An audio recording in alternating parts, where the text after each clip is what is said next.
Comes from Lorenzo Delano, and he asked, which of the 10 human myths as described in Communion with God do you think humans struggle most with right now? Need. The very first myth, the very first illusion. The first illusion of humans is that need exists. And I think that's the one that we struggle with most, because if we thought that we needed nothing, if we thought that the illusion of need was in fact an illusion and that we really need nothing at all, which is true, by the way. You don't even need, people sometimes argue with me when I'm in public presentations. They say, well, we certainly need at least air to breathe. We need food at least. We need something, food, clothing, and shelter. Come on, Neale, give me a break. We have some needs, but I say to them, actually not. Even those are not needs. You only think you need those because you have a preference for living your life in this particular form. But supposing you didn't care, supposing you didn't have a preference for living your life in this particular form. There are those, by the way, who have made those decisions. That is, they've given up their life for another, as an example, because when they were given a choice to either live their life in this particular form or love someone else enough to give their life for that other person, they've made the second choice. I call that the burning building moment.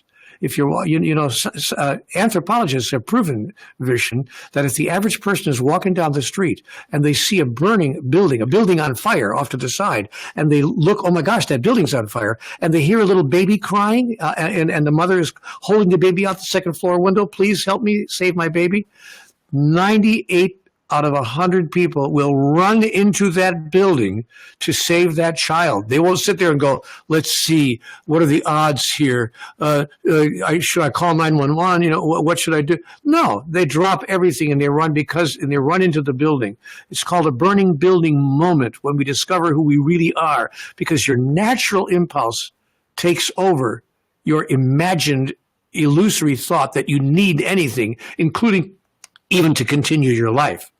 You're willing to give up your life for that baby, that they might have some moments to experience who they really are. So the biggest illusion, the biggest human myth is the idea that we need something. I've let go of my thought that I need anything, even my physical body. I'm okay if I continue living my life in a different form, at a different level, in a different dimension. I can come back whenever I want. It's called reincarnation. Life is eternal. Life goes on forever and ever. So guess what? Needlessness is godliness. Write that on your mirror at home in soap or lipstick. Needlessness is godliness. Right. I'm smiling because what you're saying reminds me of a conversation I had with you way back in 2008 or 2009. I was at that point I was running a very, very, very tiny website. Mindvalley, wasn't what it was today. You gave me an interview, and I was so grateful. And I asked you, Neale, is there anything you need from me? Is there any way I can support you? And you said, I don't need anything. I'm not surprised that I would say that, because that is my experience. And that doesn't mean that, by the way, that doesn't mean that I'm not grateful. Right. For any help or any love that comes my way. That's not the same thing. I am very grateful for all the love, all the help, all the assistance that I might get from someone else who might spontaneously want to offer it as a demonstration and an expression of who they really are. But so it doesn't mean that I'm not grateful, but it does mean that I don't need in particular any singular thing. And to be in a needless relationship, just to move the conversation into relationship discussion, if you have a personal relationship with another, someone with whom you're sharing your life partner, the most blessed kind of relationship is a relationship where you need nothing from the other person. Then you can really love them for who they really are, not for what you think you're going to get from them, because you imagine you need it. I have that kind of a blessed relationship with my spouse, M. Claire, who doesn't need me for anything, I promise you. And I don't need her either. That sounds kind of cold when you hear it being said, but there's a warmth to it. There's a sense when I look at her across the kitchen, I say, you know what? I don't love you for anything you can give me. I love you as you're standing there all by yourself if you gave me nothing.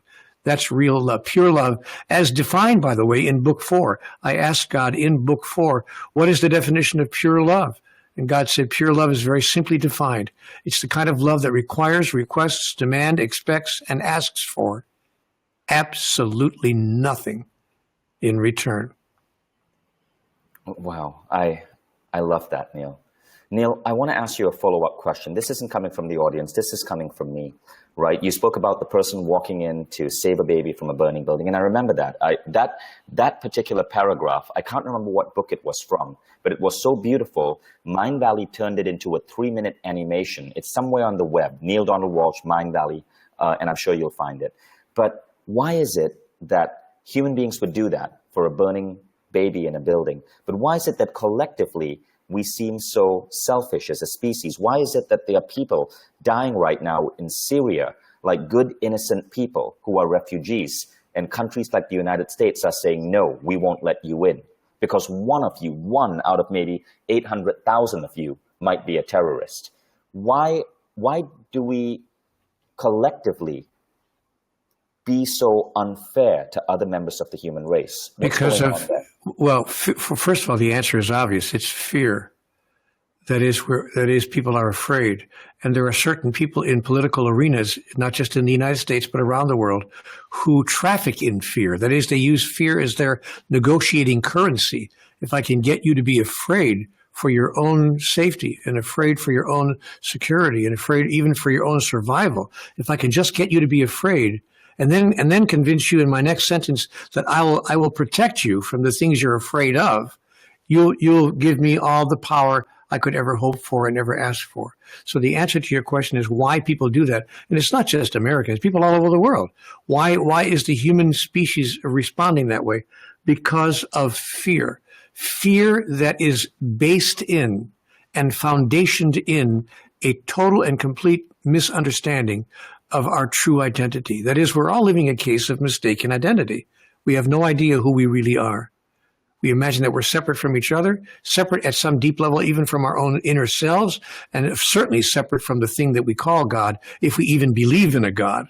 So because we think we're all separate and alone out here, we have to try to gather together with as many people as we can pull together in our own tribe, and then hunker down and protect ourselves until the day that we finally die, whenever that is. And so the answer to your question is we act that way because we are afraid. And we are afraid because we don't know who we really are. But people who have learned who they are and have stepped into the living of it have lived rich and fulfilling and wonderful lives. Therefore, the answer is very simple. We need to awaken the species. We need to cause our lives to be a model and a demonstration to everyone whose life we touch, not of who they are, but of who we are. And that when they see who we are and they are clear that we see who we are, then they say, I want some of that. How can I get some of that? I'll have what she's having. Beautiful. I love that answer.